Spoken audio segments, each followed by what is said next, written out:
안녕하세요. 경우 없는 시어머니와 효자병 걸린 남편한테 질려서 이혼하게 된 이야기를 해드릴게요. 저와 남편은 사내 커플로 만났습니다.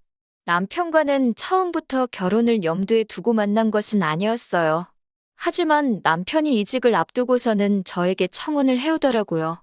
어차피 할 결혼인데 직장을 옮기기 전에 해야 축의금을 많이 받지 않겠냐면서요. 지금 생각해보면 황당한 말이었지만 그때는 꽤 그럴듯하게 들렸습니다. 그렇게 남편과 부부의 연을 맺게 되었네요. 친정에서는 외동딸 시집 간다고 집이라도 해주고 싶다고 하셨지만 남편은 저희 힘으로 열심히 살아보고 싶다며 저희 친정아버지께 마음만 감사히 받겠다고 했습니다. 그렇게 저희는 각자가 모은 돈을 모아 방 2개의 전셋집을 구했고 그곳에서 신혼살림을 시작했습니다. 신혼의 팩이라고 해야 할지 잘 살 수 있을 줄 알았고 행복할 거라 믿었습니다.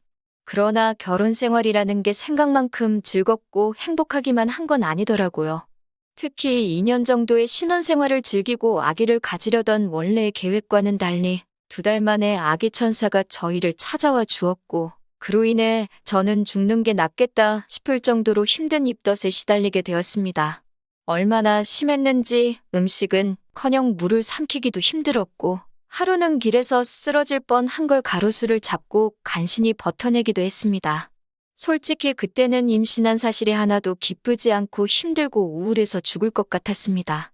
최대한 버틸 수 있을 때까지 버티다가 출산 휴가를 쓰려고 했는데 그럴 상황이 못 돼서 결국 퇴사를 해야만 했어요. 그런 와중에 시아버지의 생신이 돌아왔습니다. 시아버지의 생신은 주말이었는데 시어머니께서 월요일 아침에 전화를 걸어오셨어요. 아직까지도 가슴에 맺힌 일이라 요일까지 생생히 기억이 납니다. 시어머니께서는 제 상태가 어떤지도 묻지 않으시고 시아버지께서 며느리 보고 처음 맞는 생신이라 기대가 크시다고 하셨습니다. 며느리 솜씨 좀 보고 싶다고 하시면서 시아버지가 좋아하시는 음식들을 불러주시더라고요.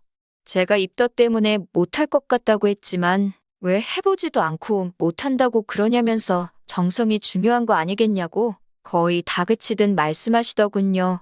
결국 당일날 힘겹게 준비한 갈비랑 잡채를 들고 시댁으로 향했습니다. 남편은 말로는 미안하다 하면서도 뭐가 그렇게 좋은지 희희낙낙이더군요. 누가 웃는 얼굴에 침 못 뱉는다고 했나요? 정말 뱉고 싶던데요. 아무튼 시댁에 도착하니 집안에선 이미 음식 냄새가 흘러나오고 있었고 다시 속이 안 좋아졌습니다. 게다가 결혼식 때 잠깐 뵀던 시고모님도 와 계셨습니다. 저를 보자마자 얼마나 힘들길래 안색이 이러냐며 뭐하러 왔냐고 그러시더군요. 남편에게 듣기론 시고모님 성격이 보통이 아니라고 했는데 그런 분이 보기에도 제가 엄청 안쓰러웠나 봐요. 시고모님은 시어머니께 딸이었어도 음식 해오라고 했겠냐며 제가 하고 싶었던 말을 대신 해주셨어요. 그 말을 듣는데 저도 모르게 하마터면 울 뻔했어요. 이윽고 식사가 시작되어 제가 준비해간 음식을 꺼냈습니다. 솔직히 맛이 있을 거라는 기대는 없었어요. 간은커녕 냄새 맡는 것도 역했던 상황이라서 정말 오로지 빨리 끝내고 쉬고 싶다는 심정으로 만들었거든요. 그래도 다행히 시고모님께서는 이 정도면 충분하다면서 고생했다고 한마디 해주시더군요. 그런데 시아버지와 시어머니는 생각보다 음식 솜씨가 없다면서 친정어머니가 하나도 안 가르치고 시집을 보낸 거냐고 물으시더군요. 시부모님의 반응에 마음이 많이 상했기도 했고 금방이라도 토할 것 같이 입덧도 심해져 남편에게 집에 가고 싶다고 했습니다. 하지만 남편은 어떻게 시아버지 생신인데 아들 며느리가 자리를 비우냐며 저더러 좀만 참으라고 했습니다. 저는 너무 화가 나서 전화로 택시를 불렀는데 시어머니께서 뭐 하는 짓이냐고 화를 내시더군요. 그나마 시고모님께서 시어머니께 임신한 며느리한테 스트레스 좀 작작 주라며 당신이 태워다 주신다며 절 집에다 데려다 주셨어요. 그 이후로 한동안 시어머니와 관계가 좋지 못했습니다. 시어머니는 시고모님과 늘 사이가 좋지 않으셨다는데 그 와중에 시고모님이 제 편을 들어주셨으니 얼마나 기분이 상하셨을지 이해는 됐지만 저도 시어머니에 대해 서운한 마음이 컸기 때문에 어떻게 다가가야 할지 알 수가 없었습니다. 그런 와중에 저는 아들을 출산했습니다. 그리고 아이가 태어나고 얼마 지나지 않아서 시아버지께서 간암으로 돌아가셨습니다. 간암이라는 사실을 알았을 땐 이미 손도 쓰지 못할 만큼 늦어서 그대로 2달이라는 시한부를 판정받으실 만큼 안 좋아져 계셨을 때였어요. 평소에 술, 담배를 좋아하시던 분이었지만 그래도 정정하셨는데 그렇게 갑자기 떠나시다니 암이라는 게 정말 무섭다는 생각이 들었어요. 시아버지가 돌아가시고 한 3달쯤 지났을 무렵부터 시어머니는 틈만 나면 저와 남편에게 전화를 걸어서는 심심하시다, 외로우시다 하시며 저희와 같이 살고 싶다고 말씀을 하셨습니다. 같이 살면서 손주도 당신이 봐주시겠다면서요. 하지만 집에서 전적으로 육아와 살림을 하는 저에게 시어머니의 그런 제안은 딱히 솔깃하지 않았습니다. 저는 남편에게 시어머니가 우리 아들을 봐주실 필요가 없다며 몇 번이고 싫다는 의사를 밝혔지만 효자병에 걸린 남편은 자기 엄마 불쌍하다며 하루에도 몇 번씩 땅이 꺼질 만큼 제 앞에서 한숨을 내쉬곤 했습니다. 그러다 하루는 제가 계단에서 미끄러지는 사고를 당하고 말았습니다. 아들이 잠든 사이를 틈타서 1층에 쓰레기를 버리려고 내려가다 발생한 일이었어요. 넘어진 직후에는 그럭저럭 괜찮은 것 같아서 파스만 붙이고 말았는데 하루하루가 지날수록 허리가 뻐근한 게 움직이기가 어려웠고 그러다 보니 집안일에도 소홀할 수밖에 없었습니다. 그러다 시어머니가 저희 집에 손잡으신다고 오셨는데 집안 꼴이 이게 뭐냐며 살림이며 이것저것 도와주셨어요. 그게 화근이었습니다. 제 허리가 낫는 동안만이라도 같이 지내주신다며 시어머니는 반강제로 당신 짐을 저희 아들 방에다가 밀어 넣으셨습니다. 당시 저는 몸이 너무 힘들었기 때문에 싫으면서도 싫다는 소리를 할 수가 없었어요. 지금 생각해보면 어떻게든 그래도 제가 버티던지 차라리 도우미 이모님이라도 불렀어야 했는데 그땐 제가 직장을 다니지 않고 있었으니 그것도 여의치 않은 상황이었어요. 친정이라도 가까웠다면 좋았겠지만 친정 부모님께서는 제가 결혼하고 나서 귀농을 하신다고 2분 다 지방으로 내려가 계신 상황이었고요. 하지만 시어머니가 저희 집에 짐을 풀은 지 1달 정도 지나갔을 무렵에 손자를 봐주기 위해 오셨다는 시어머니의 말씀은 어디로 가고 시어머니는 손자 때문에 당신이 하루 종일 발이 묶여서 아무데도 못 가신다며 아주 지겨워 죽겠다고 남편에게 불평불만을 늘어놓으셨습니다. 자기가 나이가 몇인데 애나 보고 며느리 살림이나 도와줘야 하냐면서요. 남편은 도대체 자기가 없는 동안 저는 집에서 뭘 하는 거냐며 마치 제가 시어머니를 부려먹기라도 한다는 듯이 말을 했습니다. 어이가 없고 억울해서 그러면 다시 원래 사시던 곳으로 가시면 안 되냐고 했습니다. 그러자 남편이 시어머니가 서운한 소리 좀 했다고 우리가 도와달라 먼저 불렀는데 쫓아내는 경우가 어디 있냐며 저더러 독하다고 그러더군요. 우리가 도와달라고 먼저 불렀다는 게 무슨 말이냐 했더니 남편이 아차 싶은 표정을 짓고 말을 흐리더라고요. 분위기를 보아하니 제가 허리 다친 걸 핑계로 시어머니를 집으로 부른 게 남편이었다는 걸 눈치채게 되었습니다. 어차피 나갈 생각도 없어 보이고 좋으나 싫으나 제가 허리 때문에 고생할 때 시어머니 덕을 아예 보지는 않았다고 할 수도 없으니 단도직입적으로 시어머니께 어떻게 하길 원하시는 거냐 물었습니다. 적어도 앞으로의 불협화음을 미리 예방하고자 했던 거였어요. 당장은 피할 수 있는 일이 아니라는 걸 알기에 최대한 맞춰가면서 지내보려고 노력한 거예요. 여기는 제 집이니까 집안일은 저더러 하라고 하시더군요. 대신 당신이 이미 아들도 키워낸 경험이 있으므로 손자 양육을 담당하시겠다고요. 그러면서 덧붙이시기를 요즘에는 시어머니들이 손잡아주고 한 300만 원씩은 받는다는데 당신은 100만 원만 주면 된다고 하셨습니다. 처음부터 끝까지 황당하고 어이없는 이야기의 연속이라서 뭐라 할 말이 없더군요. 결국 저는 친정어머니께 그동안 있었던 일들을 말씀드렸습니다. 친정아버지의 성격이 보통이 아니시기도 하고 친정어머니를 걱정시키는 것도 다 큰딸이 할 짓은 아닌 것 같아서 말을 안 하고 있었는데 이러다간 제가 화병으로 죽겠다 싶어서 어쩔 수 없이 털어놓았네요. 친정어머니는 뭐 그런 경우가 있냐며 당장이라도 귀농생활을 정리하고 올라오신다고 저보고 너무 걱정 말라 하셨습니다.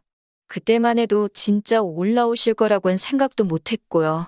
그런데 정말 한 달 정도 지나고 나서 친정부모님이 정말로 저희 집에서 10분 거리로 이사를 오셨습니다. 모든 사실을 알게 되신 친정아버지가 딸이 개고생을 하고 있는데 농사가 뭐가 중요하냐며 다 정리하고 오신 거였죠. 저는 남편에게 친정부모님이 가까이에 이사를 오셨고 손자도 봐주신다고 하니 시어머니는 정말 가셔도 좋을 것 같다고 했습니다. 남편은 생각지도 못했던 이야기에 당황한 듯 했지만 그래도 어떻게 들어와서 사시는 분을 나가라고 하냐며 버티더라고요. 어느 정도 예상은 했지만 생각하는 척도 안 해보는 남편에게 크게 실망했어요. 시어머니나 남편에게는 따로 아무 말도 하지 않고 저 혼자 아들만 데리고 친정으로 향했습니다.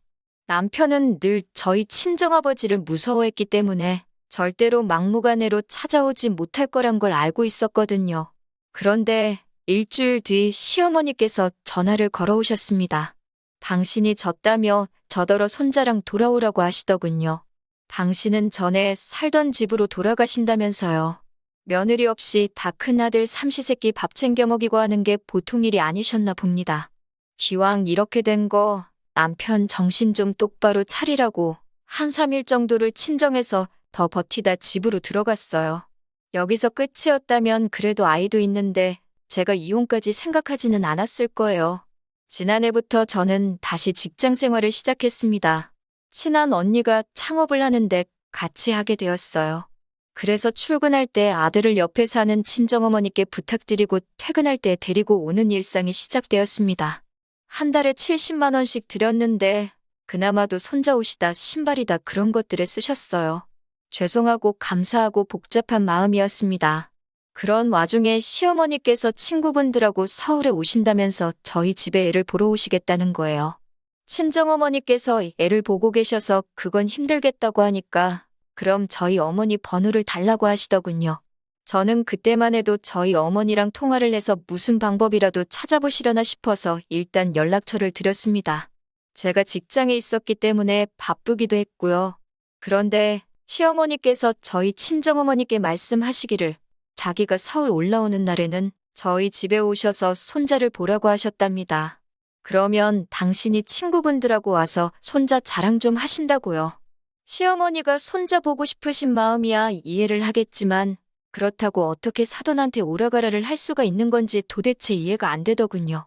게다가 저희 어머니가 시어머니보다 나이도 3살 많으시거든요. 기분도 나쁘고 화가 나서 남편에게 이게 무슨 경우냐고 따졌습니다. 그러자 남편은 저희 친정어머니가 좀만 이해해 주시면 어려울 일도 아닌데 뭘 그러냐며. 그리고 장모님도 그냥 해주시면 되지. 딸한테 미주알 고주알 뭐하러 이야기를 하신 건지 모르겠다는 거예요. 저는 친정어머니께 그렇게 안 하셔도 된다고 했습니다. 제가 알아서 해결할 테니까 시어머니 전화도 받지 말라고 했어요. 그리고 시어머니가 올라오신다던 당일이 되었습니다. 평소와 다름없이 회사에서 일을 하고 있는데 시어머니에게서 전화가 걸려왔어요. 집에 왔는데 너네 엄마도 없고 내 손자도 없는데 어떻게 된 거냐고 그러셨습니다. 너네 엄마라는 말도 어찌나 귀에 거슬리던지요. 저는 지금 친정어머니께선 댁에 계시고 제 아들도 거기 있다고 대꾸했습니다. 그러자 아니 내가 온다고 했는데 너네 엄마는 왜 그런 것도 기억을 못하냐며 혹시 치매 아니냐고 그러시더군요. 그 말을 듣자 저도 순간 이성을 잃고 말았습니다. 말씀하실 때 생각 안 하고 하실 거냐고 따지듯 물었더니 저더러 농담도 못하냐며 집에 들어가 있을 테니까 니네 엄마한테 전화해서 빨리 손자 데리고 오라고 하랍니다. 남편이 그새 현관 비밀번호도 알려줬더군요. 제가 그럴 일은 없을 거라고 하곤 전화를 끊었습니다. 얼마 지나지 않아 바로 남편에게 전화가 걸려왔어요. 손자 좀 보여달라는데 돈 받고 손잡아 주시면서 너무 유세 부리시는 거 아니냐고 빈정대더라고요. 그제서야 누구한테 뒤통수라도 맞은 듯 정신이 번쩍 들었습니다. 결국 그날 시어머니는 손자를 못 보고 집으로 돌아가셨고 집안은 난리가 났습니다. 당신이 친구분들과 같이 온다고 했는데 저와 저희 어머니 때문에 개망신을 당하셨다면서요. 저는 말 같지도 않은 이야기를 인내심 있게 다 들어줬습니다. 그리고는 남편에게 무엇을 원하는 건지 물었어요. 남편은 저와 저희 친정어머니가 진심 어린 사과를 했으면 좋겠고 앞으로도 이런 일이 있으면 적극적으로 협조하여 아들을 볼 수 있게 해주면 좋겠다고 하더군요. 저는 웃으며 그런 일은 없을 거라고 꿈깨라고 손자를 보고 싶으시면 제 친정어머니께 진심으로 사과하셔야 할 거라고 경고했습니다. 남편과 저는 며칠 동안 서로 한마디도 나누지 않았습니다. 저는 일부러 아들을 친정에서 데려오지 않았는데 친정아버지를 무서워하던 남편은 차마 찾아가 보지도 못하더라고요. 저런 인간을 믿고 사느니 차라리 이혼하는 게 낫겠다 싶었습니다. 남편은 그게 무슨 말도 안 되는 소리냐고 헛소리하지 말라고 했지만 저는 결국 이혼 소송을 걸었어요. 시어머니의 억지와 어떤 상황에서도 해결할 의지가 없는 남편을 참고 살 바엔 혼자 사는 게 훨씬 낫겠다는 판단이었습니다. 이혼 소송 중 제일 관건은 양육권이었는데 결과적으로 제가 이겼습니다. 친정 부모님의 재산과 제가 버는 수입이 남편 쪽보다 많았고 친정어머니께서 손자를 봐주고 계셨다는 점과 제가 직장을 다니기 전까지 남편의 도움 없이 아이를 키웠다는 점을 인정받았거든요. 엄마라는 지위도 한몫했고요. 지금은 친정 부모님과 함께 지내고 있습니다. 한 달에 한 번씩 남편과 시어머니에게 아들을 보여주고 있어요. 만날 때마다 다시 합치면 안 되냐고 얼마자 질척이는지 몰라요. 남편은 돈이 없어서 아들을 뺏긴 게 분하다며 코인을 하다가 그나마 모아둔 얼마도 날렸다며 한탄을 하는데 보고 있자니 한심하기 짝이 없더군요. 시어머니는 돌이켜 생각해보니 그래도 저만한 며느리가 없었다며 자기가 이제 정말 딸같이 잘해줄 테니 마음 고쳐먹고 돌아오라는데 웃음만 납니다. 아들이 어떤 결정을 내릴 수 있는 나이가 될 때까지는 아버지인 남편과 할머니인 시어머니를 만나게 할 생각입니다. 날씨가 많이 습하고 더워졌네요. 그래도 다들 기분 좋은 하루 되시길 바랍니다. 긴 이야기 들어주셔서 감사합니다. 오늘의 사연은 여기까지입니다. 구독과 좋아요, 알람 설정해주시면 앞으로 더 좋은 사연으로 찾아오겠습니다. 감사합니다.